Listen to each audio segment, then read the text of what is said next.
আসা যে আপনাদের এখান থেকে বিভিন্ন মেয়েদেরকে আপনারা বিয়ে দেন, তারা সুখে সংসার করতেছে, সেটা জানার পরেই আমি এখানে আসছি।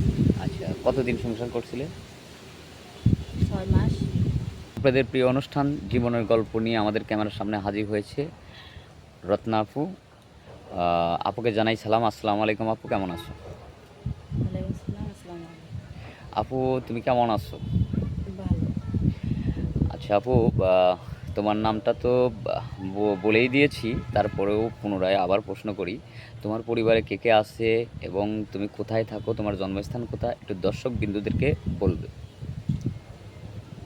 আমার বাসা যশোর, আর আমি যশোরেই থাকি। আর এখানে আপনাদের অফিসে আসছি। আমার নাম রত্না, বয়স 24। বয়স 24। তো আমাদের ক্যামেরার সামনে আসার কারণটা একটু দর্শক বিন্দুদেরকে বলো। আসলে আমার আগে একটা বিয়ে হয়েছিল ফ্যামিলির মাধ্যম থেকে। তো আমার হাজব্যান্ড নেশা করতো, তার মেয়েদের প্রতি একটা টান ছিল আলাদা, যে কারণে তাকে চেষ্টা করেও ফিরে আনতে পারিনি। ফ্যামিলির মাধ্যম থেকে তাকে ডিভোর্স করা হয়েছে। আচ্ছা, তো কতদিন এর সংসার জন্য করা হয়েছিল? আমার এখানে আসা যে আপনাদের এখান থেকে বিভিন্ন মেয়েদেরকে আপনারা বিয়ে দেন, তারা সুখে সংসার করতেছে, সেটা জানার পরেই আমি এখানে আসছি। আচ্ছা, কতদিন সংসার করছিলে? 6 মাস। কিন্তু ডিভোর্স দেওয়ার পরে ডিভোর্স দেওয়া হয়েছে 1 বছর। ডিভোর্স দেওয়া হয়েছে 1 বছর, মানে 6 মাস সংসার মানে করছিলে। 1 বছর ছিলাম ওই সময়। এই 6 মাসে তুমি তাকে ভালো করার চেষ্টা করছো বা তার সাথে সংসার করার চেষ্টা করছো, হ্যাঁ। কিন্তু ব্যর্থ হয়েছে। তো ঠিক আছে, বা এখন এই ভিডিওটা পাবলিক করব আমরা। পাবলিক করার পরে দেশ বিদেশ থেকে অনেক ফোন আসবে, তখন তোমার সাথে কিভাবে যোগাযোগ করবে, তোমার ফোন নম্বরটা দিয়ে দিতে পারবে?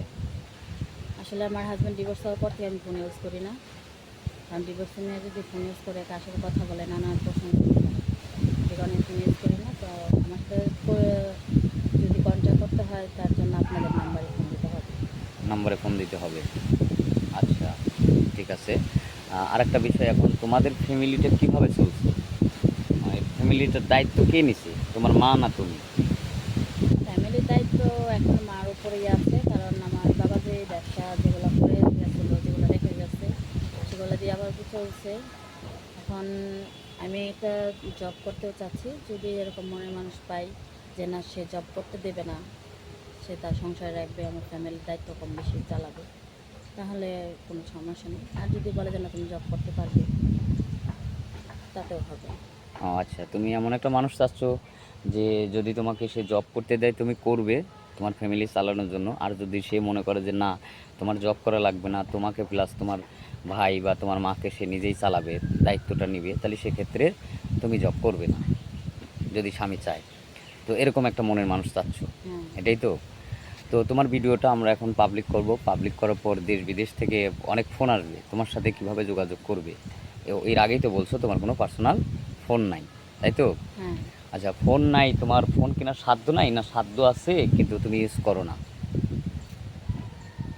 সাধ্য এই মুহূর্তে ধরতে গেলে নাই বললে আছে, চলে। আবার নাই, এরকমই। কারণ আমি যদি ফোন ইউজ করতে যাই, তাহলে আমার সংসারে একটু সমস্যা হয়ে যাবে। হুম হুম হুম। দেখা যায় যে যে টাকা দিয়ে তুমি ফোন কিনবে সেই টাকা দিয়ে তুমি মানে 1 মাসে আমার সংসার চলে যাবে। সংসার চলবে, এই কারণে হয়তো তুমি ফোনটা ইউজ করো না। যে কারণ যেহেতু আয়ের উৎস নাই, তোমার মা এই সংসারটা অনেক কষ্ট করে চালায়, বাপের সঞ্চিত কিছু টাকা যেটা পায় ওইটা দিয়েই কোনো মতোভাবে জীবনযাপন করে, যার কারণে বাড়তি কোনো মানে চাচ্ছ না যে বাড়তি কোনো ঝামেলা এর মধ্যে জড়াই। তো ঠিক আছে, আর আমরা স্কিপ বাড়াবো না। সুপ্রিয় দর্শক, আপনারা শুনলেন মেয়ের জীবনের কাহিনী। তো যদি কোনো ভাই এই মেয়েটার সাথে যোগাযোগ করতে চান, তাহলে স্ক্রিনে আমাদের নম্বর দেওয়া থাকবে, হোয়াটসঅ্যাপ আর ইমো আছে। কেউ অযথা ভিডিও কল দিবেন না। হ্যাঁ, এই অযথা ভিডিও কল দিলে ব্লক করতে বাধ্য থাকবো। সবাই সুস্থ থাকবেন, ভালো থাকবেন, আল্লাহ হাফেজ।